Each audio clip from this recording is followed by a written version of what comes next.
प्रेम से बोलिए सतगुरु साहिब जी की जय हो। सतनाम साहिब। हे साहिब, आपका अनंत अनंत शुक्रिया, अनंत अनंत आभार। साहिब जी आपकी सर्वदा ही जय जयकार। आदरणीय सर्व संतों की जय हो। उपस्थित आदर के योग्य सभी जीवात्माओं को मेरा नमन। सतनाम साहिब। आप सब में बैठे परम पिता परमात्मा को शत शत नमन। सपोज करो हमारे घर में ही हमें किसी ने कुछ बोल दिया और वो बात हमारे दिमाग में सर्कुलेशन में घूम रही है। उस पल पे एक बारी ठहरो, क्योंकि नॉन स्टॉप हम क्या कर रहे हैं, उस बात को दिमाग में रिपीट टेलीकास्ट किए जा रहे हैं। अब क्या कहा जा रहा है कि रुको। किसी ने कोई बात बोल दी, अगर आपको उस बात पे चिंता हो रही है या आप डिप्रेशन के शिकार हो रहे हैं या आपको कोई भी प्रॉब्लम सता रही है, तो उसके लिए क्या करना है, एक पल के लिए वहाँ पे रुको। उस चिंता के साथ ही रुको। उस पर्टिकुलर व्यक्ति की कही गई पर्टिकुलर व्यक्ति को भी रखो सामने, उसकी बात को भी रखो कि ये व्यक्ति है। जैसे सपोज करो मेरे हस्बैंड ने मुझे कुछ कह दिया, पर्टिकुलर व्यक्ति है, उसकी कही गई कोई बात है जो कि मेरे दिमाग में लगातार घूमे जा रही है। ठीक है, अब मैंने क्या करना है, अपने पति की इमेज अपने सामने बनानी है कि ये मेरे पति हैं और इन्होंने मुझको ये बोला। अपने आप ही बन जाती है जब हम चिंता में होते हैं तो। तब प्रेशर देके किसी की इमेज बनानी नहीं पड़ती। जिस पर्टिकुलर बंदे के ऊपर हमारे को वो चल रहा होता है ना, उसकी अपने आप ही इमेज क्रिएट हो जाती है। तो अब क्या सोचना है कि वो कौन है, आपके पति के अलावा वो कुछ और भी है ना, कि केवल आपका पति ही है? नहीं ना, एक इंसान है, एक आत्मा है। उसके सोचने समझने का तरीका अलग है, हमारे सोचने और समझने का तरीका अलग है, डिफरेंट है ना। तभी तो हमें चिंता हो रही है कि उसने ऐसा क्यों कहा, मैं तो ऐसी नहीं हूँ, मैं तो ये नहीं हूँ। कुछ भी बात लगा लो, या मुझे यहाँ ऐसे जाने से क्यों रोका जाता है, मुझे ये काम क्यों नहीं करने दिया जाता, क्या इसको मेरे पे इतना भी भरोसा नहीं है कि भी इसने मेरे को समझ ही क्या रखा है ना। तो वो क्या चीज़ है, वो हम तब ये सोच रहे हैं कि केवल मेरा पति मुझे बोल रहा है कि ये मेरे को इतना भी नहीं जानता, मेरे को इतना भी नहीं समझता। नहीं समझता, ये हम स्वीकार नहीं कर रहे। यदि समझता होता, जानता होता, पहचानता होता तो शायद वो बात कहता ही नहीं, बोलता ही नहीं बोलता ना। हम उसको कहाँ से समझने की कोशिश कर रहे हैं, क्यों हमें वो चिंता बनी है, क्योंकि मैंने क्या बोला कि वो मेरा पति है। अभी वो पति पति जब तक मैं करती रहूँगी, जब तक उस रिश्ते के साथ जुड़ी हुई वो चिंता मुझे सताती रहेगी, खाती रहेगी और मेरे को कोई और काम करने भी नहीं देगी, नहीं करने देगी ना। अब मैंने उसको अपने सामने रखा कि ये एक आत्मा है, इसके सोचने का, इसके समझने का, इसके बताने का तरीका मेरे तरीके से अलग है। हो सकता है जो बात मैं बोल रही हूँ इसकी समझ में नहीं आ रही, ये जो बात ये बोलना मुझे चाहते हैं मुझे समझ में नहीं आ रही। ऐसा होता नहीं है क्या हमारे साथ में? अब यही बात बिल्कुल उनको अनजान व्यक्ति समझो, बिल्कुल एकदम अनजान, कि हमारा कोई रिलेशन नहीं है उस व्यक्ति से। अब उस बात को सोचो दोबारा से, क्या चिंता होगी? अजनबियों के लिए तो हमें किसी को चिंता होती ही नहीं। रोड पे हम बहुत बार अक्सर चल के जाते होते हैं, रोड पे चलने वाले लोग हम पे पता नहीं कैसे कैसे और क्या क्या कमेंट कर देते हैं कभी कभी। तो क्या हम सबके साथ टक्कर मारते घूमते हैं? अब वहीं घर में हम पे कोई कमेंट कस देता है तो बता, उसने मेरे को ऐसे कैसे कह दिया, इसकी हिम्मत पता नहीं कैसे हो जाती कहने की। शुरू हो जाते हैं ना हम, और शुरू नहीं हो जाते, उसको पकड़ के रिपीट रिपीट रिपीट 10-15 बार, 20 बार, 50 बार, 100 बार बोलते ही रहते हैं। क्यों होता है ये सब कुछ? क्योंकि हमने अनायास ही उन आत्माओं को इतना अपना समझ लिया जितने अपने शायद वो है ही नहीं, और उन आत्माओं को भी जानते नहीं हैं, उनके शरीरों को अपना समझे बैठे। कोई भी बाहर का व्यक्ति हमारे बीच में लड़ाइयाँ कैसे लगवा देता है कि पता है उसने तेरे बारे में ऐसा कहा था, फलां ने ऐसा कहा था, तुम्हारे घर में तो ये नहीं है, तुम्हारे घर में तो वो नहीं है, या किसी और चीज़ को लेके। देख मैंने तो ना अभी नई साड़ी खरीदी है, तेरा कहाँ इतना ब्योत है कि तू खरीद लेगी। मैं तो ना हर चौथे दिन अपने मायके जाती हूँ, तेरा आदमी तो तने एक दिन में नहीं जान देता साल में। किसा बेकार आदमी है ना तेरा। वो बस उसके पिन चुभ गई किसी भी बात की, और वो घरवाली हो गई शुरू। हो जाते हैं ना हम, फिर हमने एक बोला वो आदमी 10 बोलेगा, फिर वो 10 बोलेगा हम 20 बोलेंगे, और फिर क्या होगा, लड़ाई हो गई वो अलग, और चिंता जो बनी रहेगी दिमाग में वो अलग। वो नहीं ध्यान किया कि वो क्यों बोल रही है, बोलती रहने दे, मेरी लग क्या रही है, मैं क्यों टेंशन करूँ दिमाग में। कह दिया गया ठीक है ना, तेरा भी होता है तू खरीद ले, एक की वजह से 10 खरीद ले, तेरे घर आके मैंने तो पहननी नहीं।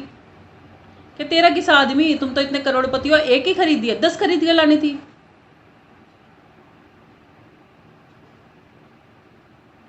फिर उनके घर में बैंड बाजा बारात निकल जाती। मगर नहीं, हमें तो खुद को चिंता में रहना की आदत है ना, हम अपनी चिंताएं कैसे छोड़ देंगे। अब जब हमने सत्य का संग किया है तो हम अपनी चिंताओं को छोड़ना सीखेंगे।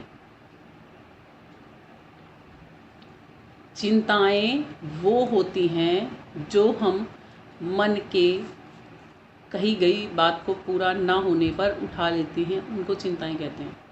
और जब हम ये याद करते हैं कि मैं एक आत्मा हूँ, जैसे अभी सामने वाले के लिए कहा ना, जिससे भी तुम्हारी लड़ाई हो सामने उसको रखो, उसके साथ अपना संबंध मत जोड़ो। कोई भी जो भी वो कुछ लगता है रिश्ते में, चाहे वो पति लगता है, भाई लगता है, बहन लगती है, बेटा लगता है, बेटी लगती है, कोई भी क्यों ना रिश्ता है, उस रिश्ते को हटा के फिर उसकी बात को सोचो। खुद पे हंसी आएगी कि मैं किस पे चिंतन कर रही हूँ, या किस चीज़ की चिंता उठा के दिमाग में दर्द कर रही हूँ अपनी। जब तक हम किसी बात के आगे ये लगाते रहते हैं ना,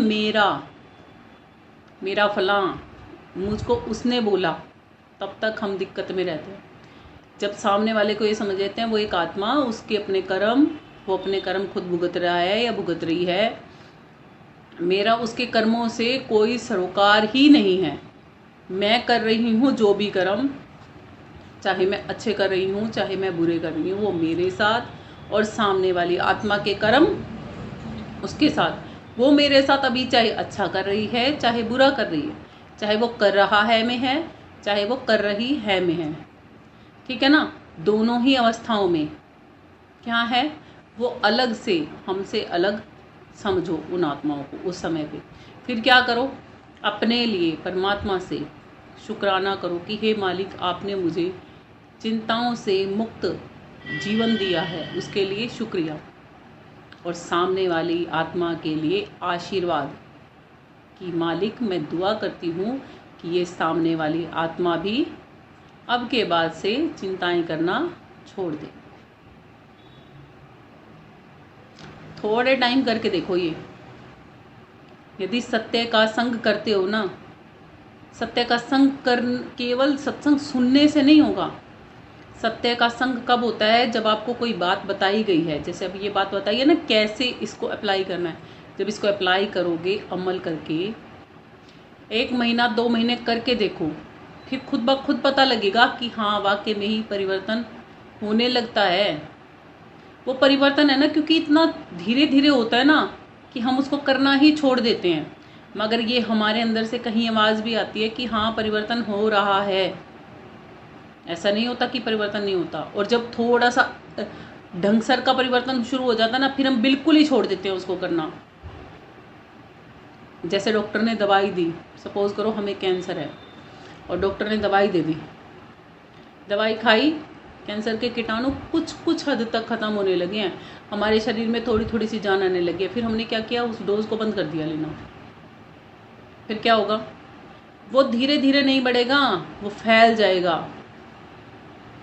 ऐसे ही हम क्या करते हैं, कोई भी हम किसी भी चीज़ की थेरेपी या कुछ भी सीखते हैं ना, करनी शुरू करते हैं, थोड़े से टाइम करते हैं, महीना कर ली, 15 दिन कर ली, फिर उसको एकदम ही छोड़ देते हैं कि छोड़ परा, नहीं मेरे बस की नहीं है कुछ भी करना।